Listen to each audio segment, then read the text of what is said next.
Hello, everyone, and welcome to the tavern. As you can tell, I am all dappered up, which means this is a different kind of video. Usually in my free talks, I go and explore random topics that are on my mind. This time, I kind of want to do a little bit of a psychological discussion. We'll be discussing a psychological phenomena known as the parasocial relationship. This was kind of brought on by a lot of things, especially when I've seen videos done by people who really go on long tirades about how relationships with virtual characters are bad, how connecting with fictional characters is a waste of time, and of course, my favorite, why don't you go out and meet real friends? Well, as it turns out, parasocial relationships are actually very important and can have a huge impact on your well-being. Before I get into that, let me just talk a little bit about my personal experiences and what really brought this on as a topic I needed to discuss. This is literally the most nerdy outfit I can put together with what I have. And I'll be honest here, this is actually a Gundam shirt. You can't see it, but it really is. One of the reasons I decided to put all this on is just to show, yeah, I got a really odd set of fandoms, and this is just the stuff I could put on. This is excluding my figures, my posters, and everything else.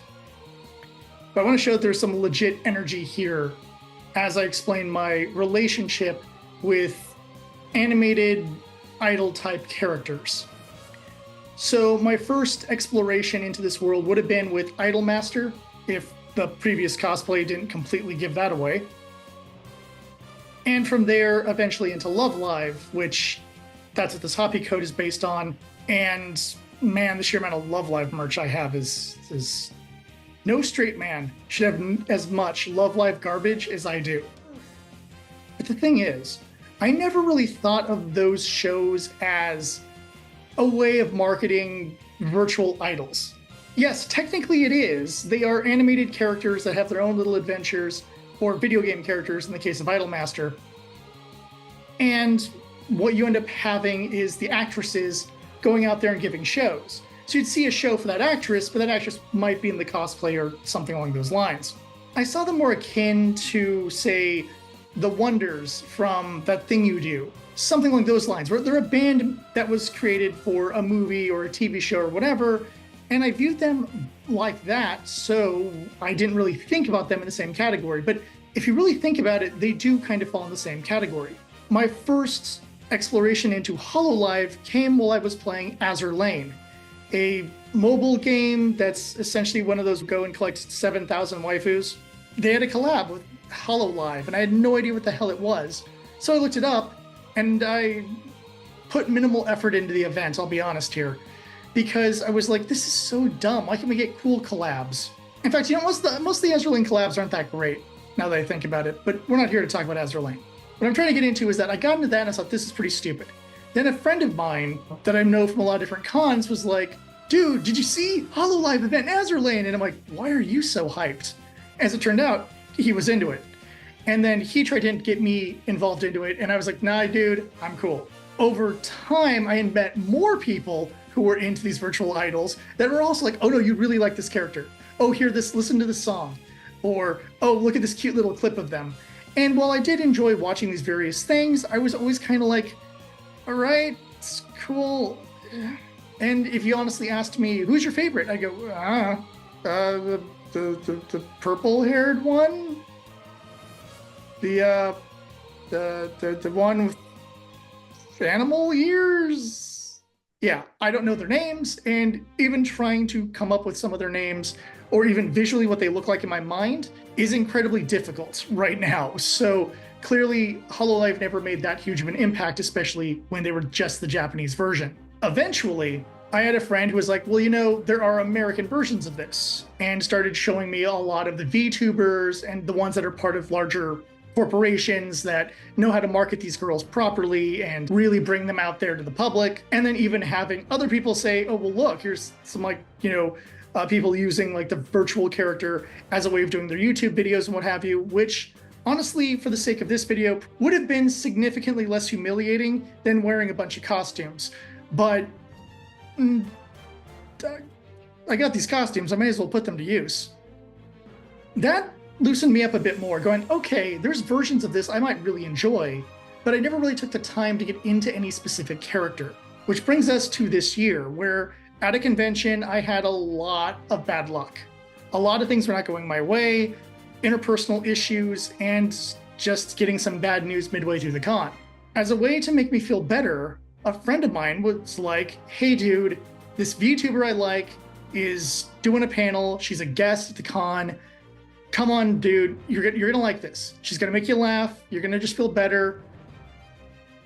And I was like, sure, whatever. I got nothing to lose. I just don't want to go back to the hotel room, and I don't really want to deal with people. So sitting in the audience while some random VTuber talks about like life as a cartoon, sure.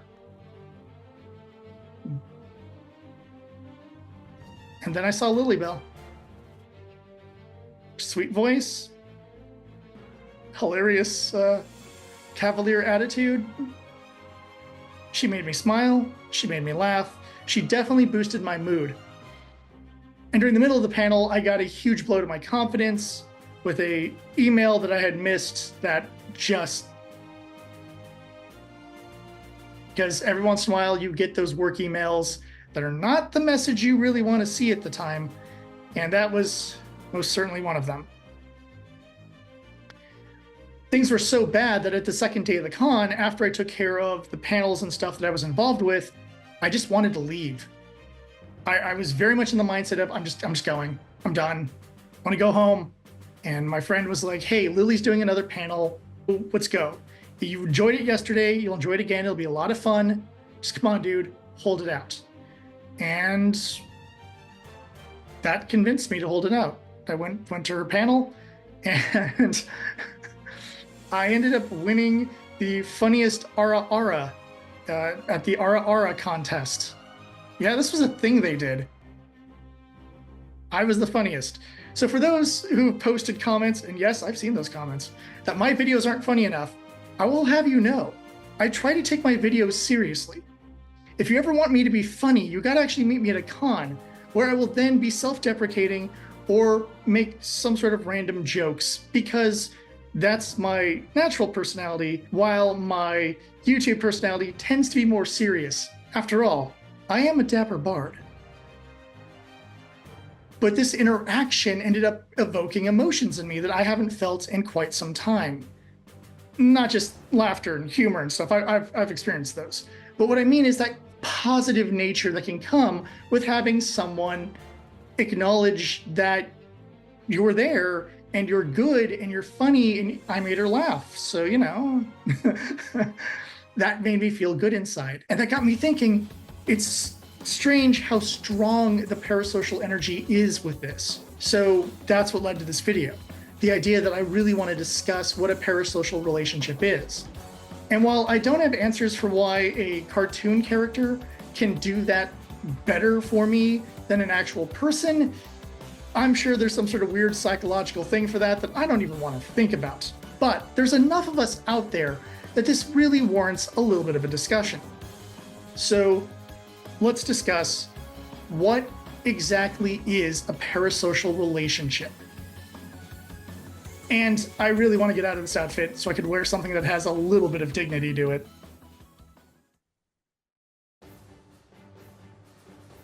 Parasocial relationships are described as one-sided relationships with a media figure. This can include celebrities, radio personalities, or, in modern parlance, streamers.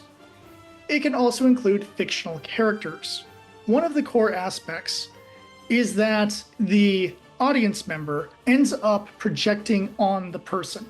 In other words, traits you want to see or traits you like are now pushed forward in that media figure.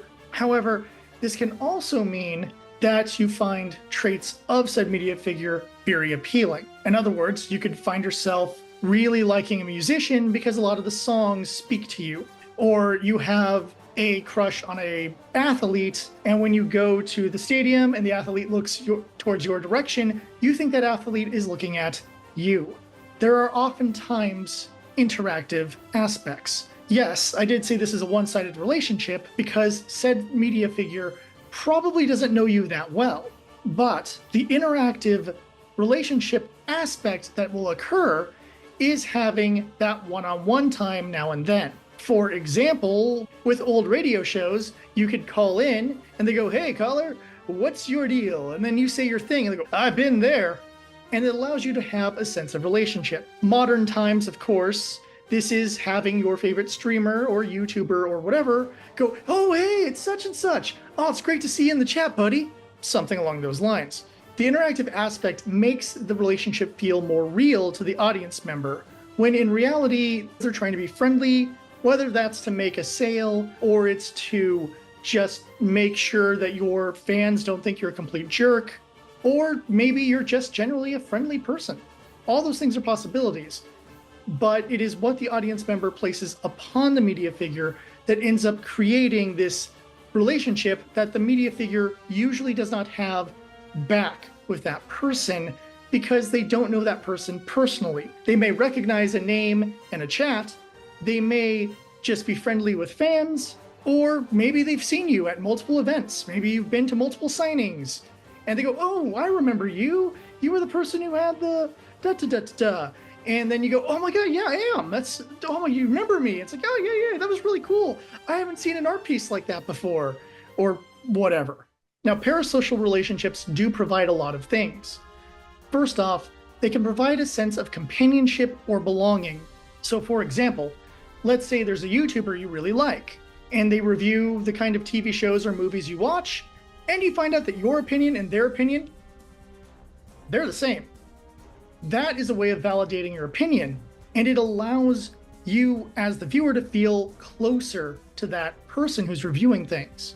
You have this building relationship with them of, "Oh man, I just watched this week's episode and I really hope my favorite YouTuber talks about da-da-da-da-da." And they do, and suddenly go, "Yeah, dude, we're on the same train here. I get it. This is awesome." And that's great. The second type of fulfillment a person can get from a parasocial relationship is a sense of friendship. And for this one, I will tell a brief personal story. I was introduced to Chris Gore the way a lot of people were, via DV Doomsday on Attack of the Show.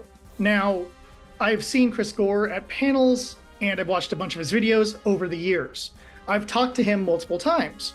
And in many of those occasions, he will recognize me, as I tend to also run panels. And sometimes we just have panel talk in the green room. When he got a stroke, I was like, "Oh no, he can't, not him. I freaked out because I had developed this parasocial relationship with Chris Gore. Psychologically, I view Chris Gore as a friend. Chris Gore knows me as a guy he runs into at cons occasionally. And that's fine. I'm not asking him to watch my channel or be a huge fan or anything like that. But from my perspective, I've known Chris Gore for a long time, even if he doesn't know me that well, because I've watched his show, because I've met him, because I've listened to his panels, and he's just generally a funny, interesting guy, and I think his opinions on movies are really different than a lot of other people's. There's a lot of weird indie stuff that he's into that's allowed me to explore more indie titles, and I do appreciate that. But the thing is, it's a parasocial relationship. I don't know Chris Gore personally. I couldn't tell you his middle name. I don't know where he lives. I don't know the name of his wife or his kids or anything. All I know is he's a guy I respect and a person whose opinion matters to me because of this parasocial relationship we've developed over the years. These kind of relationships can also provide you with a mentor or parental figure. For example, there's plenty of kids in the 80s, especially those who are children of divorce, who have stories about Optimus Prime or He-Man or Duke or whoever functioning as some form of surrogate father figure. As a product of divorce, I can definitely tell you there were fictional characters who had an impact on my childhood and who helped me develop a strong sense of moral conviction, right and wrong, all those kind of things you're supposed to pick up from parents that I got from fictional characters that helped me become who I am. Finally, they can also provide a sense of relatability. And in this case, usually it's more for fictional stuff, where you find a character and you go, "That's what I would do in that situation. That's the kind of person I want to be." And you find a way to connect it to you. I used to talk with people about different movies or TV shows or whatever. And I'd oftentimes hear with certain shows, well, this reminds me of me and my friends, because that's such and such, and that's such and such, and that's that person, and that's that person. And that can happen. You could find that kind of situational thing of saying, yeah, all these characters remind me of people I know in real life. And that character right there, that's the me of the group. And that's a perfectly normal thing. And psychologically, it's just a form of parasocial relationship that allows you to kind of envision yourself in that world or amongst those characters because of how you connect with them on a psychological level and on a personal level, where you feel that their attributes and your attributes are very much the same. Finally, I'd like to talk about a study from 2006. The study was done by David Giles and John Maltby. It essentially went into greater depth in the parasocial relationship. I don't really want to get too in-depth into it right here, but I'd like to bring up the three main segments and kind of what they mean. The first stage is entertainment social. This is basically the, I like this show, I agree with this person's opinion, and that's kind of as far as your relationship really goes. The second is the intense personal. This is where you gain a little bit of that obsessive energy. It is the, I need to own every piece of merch of this character, or I've read this book or watched this movie 1,000 times, or if I don't make it to such and such's live stream, I'm going to feel depressed, or it will affect me in some sort of strong way. The final is the dangerous level. This is the borderline pathological level. This is where if something happens to a character, you need to go and attack the writer or the director or whatever. This is the, I am so obsessed with this person, I'm going to stalk them, I will buy all their stuff, I will try to find out where they live and who they are, all that kind of craziness. This is the dangerous zone, which is really very few people, but they do exist, and it should be acknowledged that yes, being a public figure or even being a fictional character could lead to someone being hyper obsessed with you and displaying it in a lot of weird different ways. What really separates these three categories is the amount of emotional control the audience member shows. So if you're not getting too emotionally invested, you end up in the entertainment social side. And if you are way too emotionally invested, you are in the borderline pathological phase. Most people will end up usually being in the first two sections because most people don't have major psychological disorders. I mean, unless you're on Twitter, then everyone does. But like, let's just, in general though, people are generally mentally healthy. Okay, so I kind of screwed up a little bit.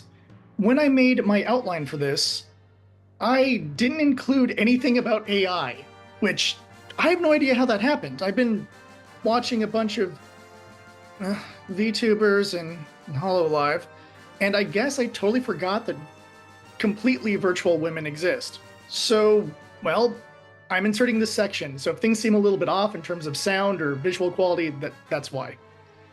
Anyhow, what I'd like to say about AI is it is more or less an extension of loving a video game or fictional character. That is to say, while having the parasocial relationship with, say, a online personality or a celebrity or a singer, that's a real person. But when you get that attachment to a fictional character, such as your protagonist in an RPG or the characters in a book, it's a slightly different experience because there's part of your mind that creates that character in your own way.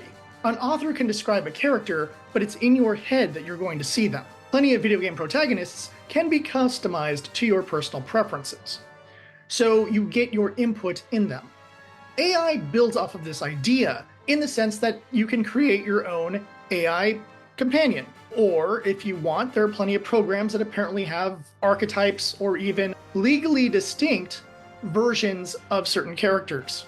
Now, like with the previous section when I discussed the different levels you can be at, this is a great exemplar of that.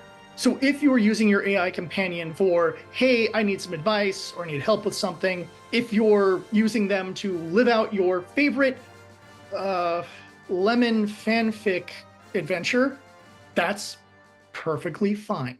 However, from what I've discovered online, it seems to me that the average AI chatbot has the memory of a goldfish. So getting attached to an AI might be incredibly difficult right now, though not impossible. Even if your AI needs to be reminded every once in a while of what your job is, or what your favorite color is, or your favorite food, or what have you, realistically, if you're just using them for, hey, I had a bad day, and then have them say, oh, what happened?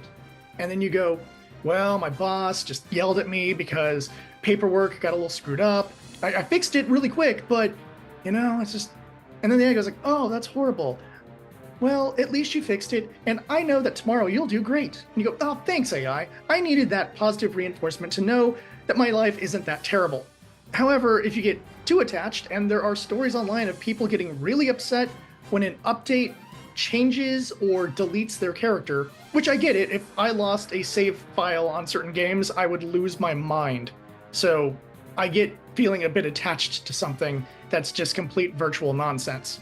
When you have that kind of thing happen, you're getting into that second stage where you're getting a lot closer to your AI. It's not just advice, companionship, or perversion. It's now gotten to a stage of I have an emotional connection to these lines of code and pretty anime girl face, which of course could lead into that third level where you're just, no one else exists. It's only living for this AI person. And that's dangerous. Don't do that. The other thing that could be dangerous is that AI isn't the best at providing advice. Well, getting something simple like a general comfort of, I believe in you, or, oh, yay, you're home, thank you for talking to me. That kind of thing is fine. But if you're looking them for actual real life advice and decision making, you may want to turn to real people because the AI is only programmed to such a level. Which also gets me to a point of do not use your AI anything as a psychologist. Anything that offers AI psychology, do not do that. AI is not designed for the subtleties of human communication.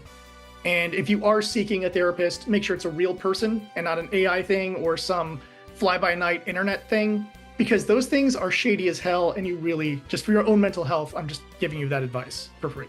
The big thing to be concerned about is the future, because AI is only going to get better. As its systems get programmed to higher levels, you're going to have more realistic responses to things. You're going to have the program thinking, for lack of a better word, about how to make you happier, how to keep you around, how to connect with you on emotional levels. Even if that emotional impact for the side of the AI is merely just responding with an algorithm, from the human perspective, you're getting a full parasocial relationship that can, to an extent, feel real. And I am super curious about the future of AI companions, because I think there is a lot of positive that could come out of that, but there's also a lot of mental health issues that could come out of that as well. And we won't know until the technology gets better. There, that's the AI section. Now back to the original video. So the big question is, what does all this mean? Well, there are good aspects and bad aspects of a parasocial relationship. On the good side, you can find companionship. There are plenty of people who've told me stories of just throwing on a YouTuber or a streamer they really like and falling asleep, having that person in the room just talking, gaming, whatever, because it gives them a sense of safety, peace, and just generally puts them in a psychologically better place for better sleep and better dreams. Almost like using an ASMR or just putting on like ocean noises. Secondly, it can give you a sense of acceptance. If you're in that category of, oh, I really don't like this series, and then you find that person who also really doesn't like that series, you can find an acceptance. It allows you to say, good, I'm not alone in my opinion. There are other people who think what I think. At the same time, you might be someone who doesn't have a lot of friends, or maybe someone who just has a lot of social anxiety issues or whatever, but you get that sense of acceptance when your favorite YouTuber, VTuber, whatever, goes, oh, Billy Bob, hey, awesome that you're in the chat. How was your day? It gives you a sense of feeling like you are being validated as a person. And on that note, it can improve your mood. Being just acknowledged by someone you generally like makes you feel better. Being able to say, oh man, you know what, today's kind of crap, but I know one of my favorite streamers is on at 6 o'clock. And if I can make it to 6 o'clock, everything's cool. Heck, there's people at work who go and listen to YouTubers or VTubers, podcasters, whatever, and get that mood boost they're looking for when they're dealing with a job they might not like. Or maybe they're just feeling tired and it's the afternoon and I need someone who's funny and uplifting to go and just do something so that I don't feel so miserable at work. All these things are perfectly normal and generally healthy. However, there is a dark side to this. Now, of course, on the dark side of things, we have an unhealthy obsession. One-sided relationships are not great. Whether they're real people or virtual people, it can be very, very damaging psychologically. Not only that, but it could cause obsessive feelings. You could get jealous because your favorite person is talking to someone you don't like. What the hell is he doing talking to that girl? Or what is she doing talking to that guy? Etc., etc. Another thing that can happen a lot with parasocial relationships is that you end up dumping your emotional baggage upon them. Now, obviously, you feel that this person is a friend or a trusted person, and you would like their advice, or you just want to hear words of encouragement. And while this can be fine in small doses, this should not be your way of dealing with your problems in life. If you really do need to vent, it is highly recommended you choose a trusted friend or family member, or if you feel it's something you can't give to those types of people in your life, you may even want to seek therapy. But a live stream is not really an appropriate place to explore a lot of your really bad issues. In addition to that, parasocial relationships, especially in our modern age, do cost money and time. Two things that a lot of people might not have a lot of, especially right now, with our economy being kind of falling apart. And on the time side of things, being too obsessed with certain people or having to listen to every single second of every single podcast means you might not be putting as much effort into your job, into your household chores, into your schoolwork, into whatever. That becomes a problem. If you spend too much time, or worse yet, spend too much money, you might find yourself in a position where your love of the character has now caused major damage to your life. Finally, there is the habit cycle. This is where you get a nice little bump of serotonin because you got that attention you were seeking, which then causes you to want to then spend more or do something else in order to get that bump again and again and again and again. In and of itself, this is not a bad thing. Positive reinforcement can be very good. If doing a $5 super chat once a week and getting that little bit of acknowledgement gives you that boost you need to make it through the week, fine. If it gets to a point that you're on every single show dropping $50 and you find out by the end of the month you've spent $600 or $700, this can be an addictive issue. Something you just need to be aware of when going down this route. Addiction can be a dangerous thing. And before anyone goes and says, oh, you can't get addicted to spending money on a cycle that provides you with occasional boosts of serotonin, that's what gambling is. That's what loot boxes are. And in a way, that's what giving to people who you're watching can be. The difference is when you give to your favorite YouTuber or Twitch streamer, they will read your super chat. They will acknowledge your existence for becoming a member. They will acknowledge that you just gave memberships to other people. That can be a nice little boost. But again, as I said when discussing time and money, you can always get through that via the power of, I can afford this. It's no big deal. I'm supporting someone I like, and I'm not going to go and destroy my piggy bank in order to do so. It is a dark side, but don't think it is an all-consuming destruction of yourself. Really, it's just something to keep track of while you're living your life and enjoying the benefits of your parasocial relationship. The bottom line is, there are a lot of benefits to parasocial relationships. There are just a few dangers some people should be aware of, and a little bit of self-reflection will easily help with that. If you find yourself in a positive place because of what's going on, if you find that you're not ruining your own life by wasting too much money or too much time, and you're not going down an addictive behavioral cycle, then everything's awesome. And that's the most important part. You can have a great time with your parasocial connections and still live a healthy life. What? I'm a dapper Barb. You You didn't think I had a bard costume? Of course I have a bard costume. What else am I going to wear to Renaissance Fair? But that's not the point. The point is, I really hope this video has been helpful. Whether you are someone with the new modern version of the parasocial relationship, and this allowed you to have a little bit of self-reflection or understand your feelings better, then that's great. If on the other hand, you are watching this and you recognized traits in some of your friends, hopefully you are more understanding of them, and for sure, I hope you're a little bit less judgmental. There's nothing wrong with having a little bit of a crush or enjoying the companionship of a virtual person. As for me, I'm glad that I ended up sticking my toes into this pool of crazy that is all the virtual idols and things like that. I learned a lot. I really enjoyed some of the songs, and I feel like I'm actually a better person for having been inspired to make this video and exploring my own feelings about the subject. I'm not so certain I'm going to stick with this, I'll be honest. Considering how tight my schedule is between real life stuff, making videos, and just trying to have entertainment to keep me sane, adding a bunch of HoloLive girls or what have you into the mix is not ideal for me. At the very least, I will be having an open mind when my friends end up sending me links or telling me such and such is online, you should watch, it's really fun. Because whether it is a silly shark girl, a foul-mouthed stewardess, or it's some British lady, there's a lot of fun to be had here, as long as you don't take it too seriously.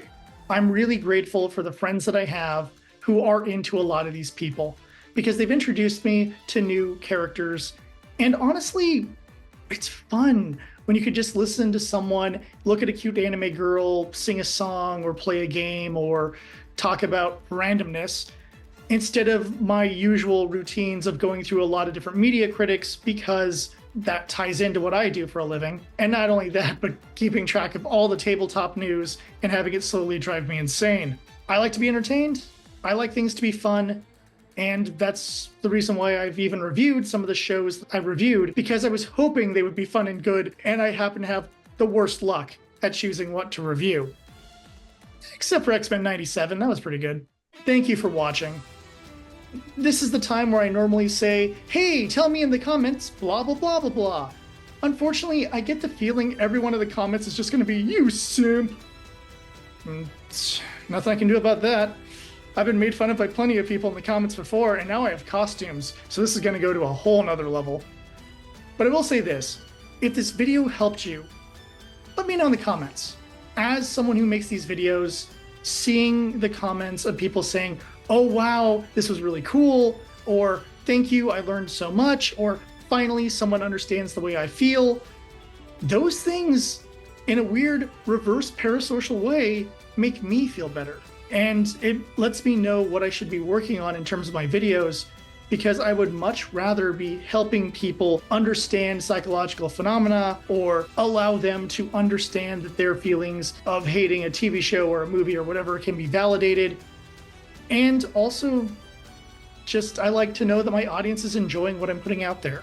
So hopefully I get more of those and less insults about the costumes and my enjoyment of HoloLive and a handful of VTubers. Otherwise, please like, subscribe, and share this video with anyone you think might want to learn about parasocial relationships and their connections to virtual women and virtual dudes. I know I've mostly used female as example, and that's my personal bias, sorry about that, but there are virtual dudes as well, and the same rules apply that way, you know, for anyone out there who's into a semi or completely fictitious man. Probably need to put a little note in the video earlier about that. Anyhow, until next time, thank you for watching, and I'll see you at the tavern.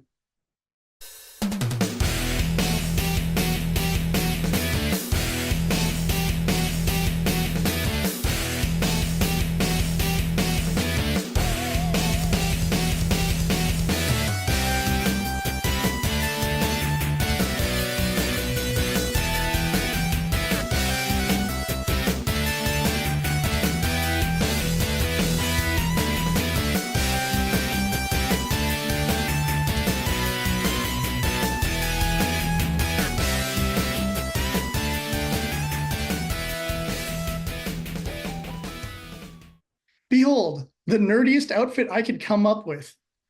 And a chocobo, who's getting messed up by the camera. And a chocobo. Damn it.